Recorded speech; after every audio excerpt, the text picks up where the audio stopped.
Le travail, c'est un pilier de la construction des individus, des communautés, mais aussi des pays. Il a un impact sur le plan personnel, sur le plan social, sur le plan économique, tant à l'échelle individuelle que globale. Et le travail, bien sûr, représente pour nous tous un moyen de gagner sa vie. Et par l'autonomie financière qu'il procure, eh bien, le travail nous permet d'accéder à la liberté et à la dignité.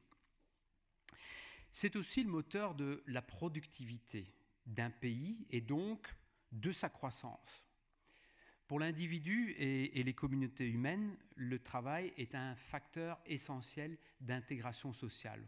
On l'oublie souvent, mais grâce au travail, de nombreuses populations s'intègrent dans leur milieu et parfois bien loin de là où ils sont nés. Et enfin, quand toutes les conditions sont réunies, eh bien, le travail est le meilleur catalyseur d'accomplissement personnel, car c'est par le travail que l'individu doit développer au fil de sa vie son savoir comme sa valeur, et c'est par le travail que les sociétés et les communautés humaines grandissent et font grandir. Car le travail représente à l'échelle des pays un des principaux moteurs de l'attraction, de la fidélisation et de la compétitivité des talents. J'en veux pour exemple le Luxembourg. Près de la moitié des résidents du Luxembourg sont nés à l'étranger. Et chaque jour, plus de, ça dépend comment on parle, 175 000 comme on dit en France et en Suisse, ou 175 000 personnes comme on dit en France, font la navette depuis leur pays pour y venir travailler. N'est-ce pas là la confirmation que le travail est un facteur majeur d'attraction des talents? Cependant, le vrai moteur de l'innovation et de la productivité dans l'économie globale, qui est maintenant la nôtre, ce n'est pas le commerce, ce n'est ni le capital, sorry pour la banque, non, c'est le talent. Et pour aller plus loin, je voudrais partager avec vous quelques grandes lignes du Global Talent Competitive Index, ou ce que l'on appelle le GTCI, que le groupe ADECO et l'INSEAD réalisent ensemble depuis 4 ans. Rassure-toi Bruno, je ne vais pas tout enlever, tu auras encore des choses à présenter après. Et cette étude, elle se penche sur plus de 118 pays et villes dans le monde entier. Et elle analyse la capacité de ces pays et villes à tout d'abord attirer les talents, les développer et ensuite les retenir. Et effectivement, depuis la première édition du Global Talent Competitive Index, le Luxembourg a toujours été dans le top 10. Et d'ailleurs, comme vous l'avez mentionné, cher Xavier, il est 7e en 2017. Il est même mieux que cela, parce que si on regarde en détail, il est le numéro 2 mondialement sur la capacité à attirer les talents. Numéro 2 mondial. Il est aussi numéro 3 mondial sur l'aptitude à retenir des talents locaux. D'excellents résultats. Donc, bravo, je vous le dis. Et ça, on peut l'expliquer en fait par 3 facteurs. Tout d'abord, une qualité exceptionnelle des infrastructures. Ensuite, un plurilinguisme, c'est très connu. Et une qualité de vie très élevée. Et donc, grâce à ces atouts, le Luxembourg possède la plus forte proportion au monde de personnel hautement qualifié, qui atteint 62% de la population active. C'est vraiment un autre record mondial, bravo pour cela. Pourtant, il y a toujours des points à améliorer, il y a toujours quelques ombres. Et comme l'a mentionné Fabrice, nos collègues sur le terrain, et les chiffres officiels le confirment, parlent d'une pénurie de compétences et de difficultés à trouver les bons profils. Et là, je crois qu'il est utile de resituer le contexte. Parce que, comme vous l'avez dit, le monde du travail se transforme à toute allure. Et la compétition pour attirer les talents est de plus en plus féroce entre les pays, entre les villes, et tout cela, maintenant, ça se joue à l'échelle mondiale. À côté de cela, il y a aussi l'incertitude géopolitique que l'on voit maintenant s'installer durablement et qui entraîne partout dans le monde entier une incertitude économique permanente.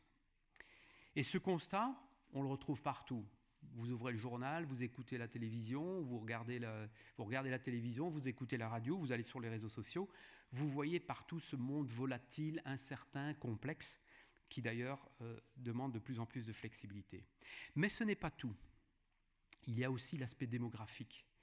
Et on voit que le profil démographique de nos sociétés est lui aussi en pleine mutation, en particulier en Europe et en Asie, où la natalité baisse en même temps que les populations vieillissent.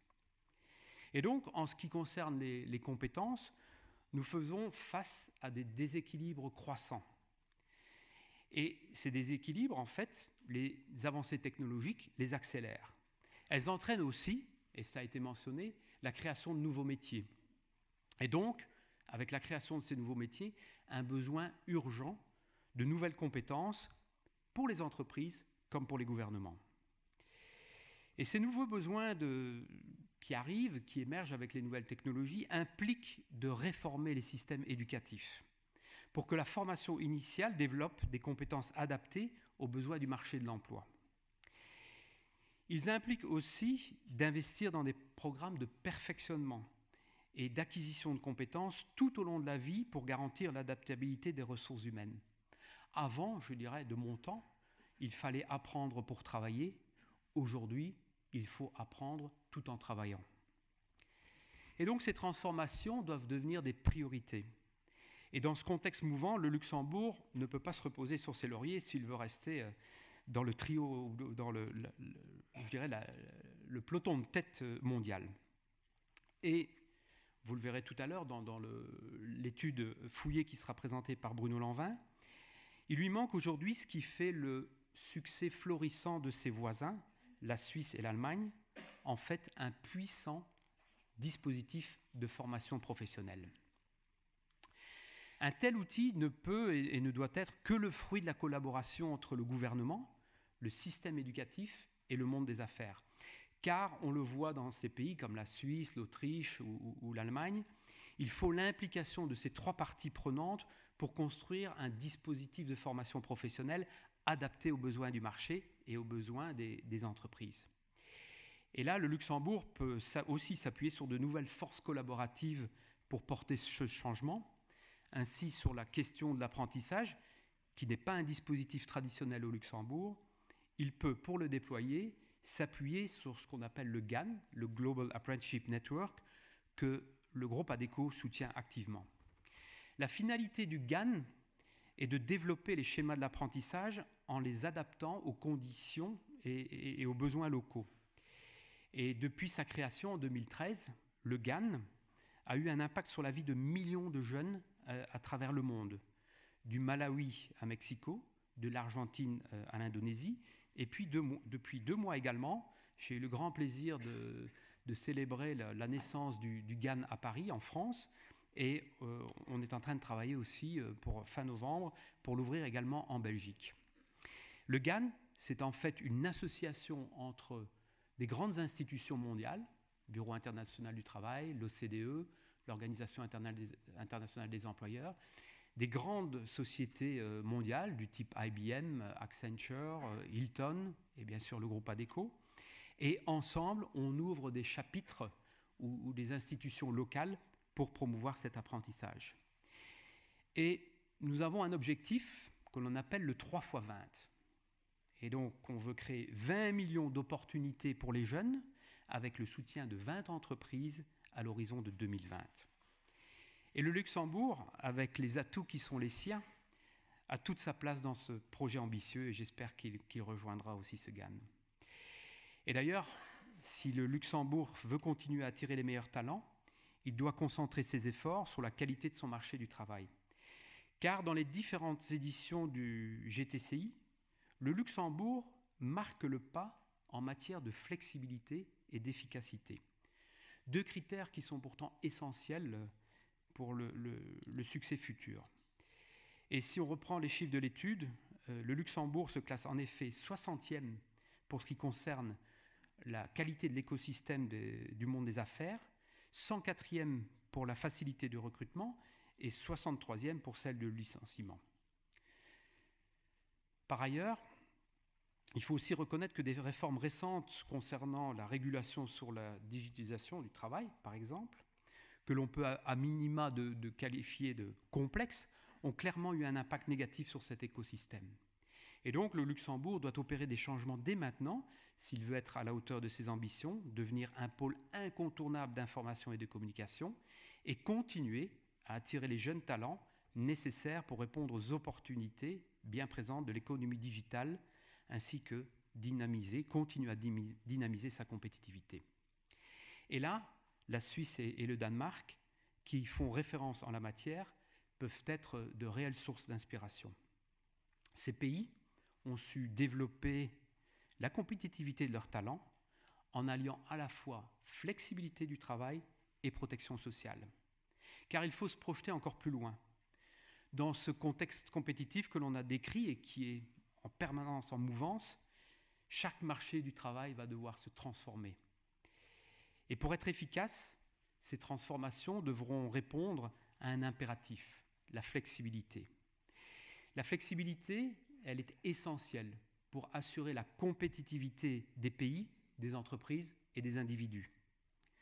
Comment répondre autrement que par la flexibilité à une économie mondiale devenue instable et imprévisible? C'est aussi une exigence forte des nouvelles générations, des générations Y et Z, qui revendiquent de travailler quand et où elles le veulent, qui souhaitent un meilleur équilibre entre vie privée et vie professionnelle. Et en fait, derrière ces nouvelles pratiques, on voit se dessiner l'avenir du travail. Et on le sait, il n'y a pas de retour à cet emploi à vie ou à l'ancienne approche traditionnelle du monde professionnel. Ces modes de travail appartiennent définitivement au passé, vraiment définitivement. Alors plutôt que de résister à préserver ces modèles du passé, il faut qu'on se rende à l'évidence. Notre compétitivité sera renforcée et non affaiblie si nous conjuguons la flexibilité de la population active et la protection des travailleurs. N'ayons pas peur de la flexibilité. Elle n'implique en rien de sacrifier la protection des individus, pas plus que protection et flexibilité obligent à sacrifier la performance. Nos responsables politiques doivent se convertir au concept de flexi-sécurité et accorder les mêmes droits et bénéfices à l'ensemble des travailleurs sans distinction de type de contrat. Cela, je le vois vraiment comme une question d'égalité. Conjuguer la flexibilité dont ont besoin les employeurs avec une sécurité qui doit être un droit pour les travailleurs, tous les travailleurs, c'est en fait le chemin le plus sûr pour rendre nos pays attractifs pour les affaires et pour les talents.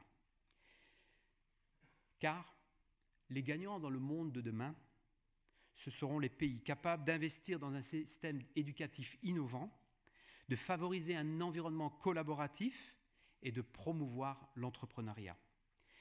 Et ce seront aussi les pays qui sauront rendre facile, pérenne et attractif pour les personnes comme pour les entreprises l'accès au travail sous toutes ses formes. C'est dans cette voie que le Luxembourg doit résolument s'engager s'il veut rester un des meilleurs pôles d'attractivité au niveau mondial. Et cela, j'en suis certain, Monsieur le Premier ministre, Monsieur le ministre du Travail, je sais que ce sont des préoccupations qui sont à votre cœur et dans votre agenda. Je vous remercie de votre attention.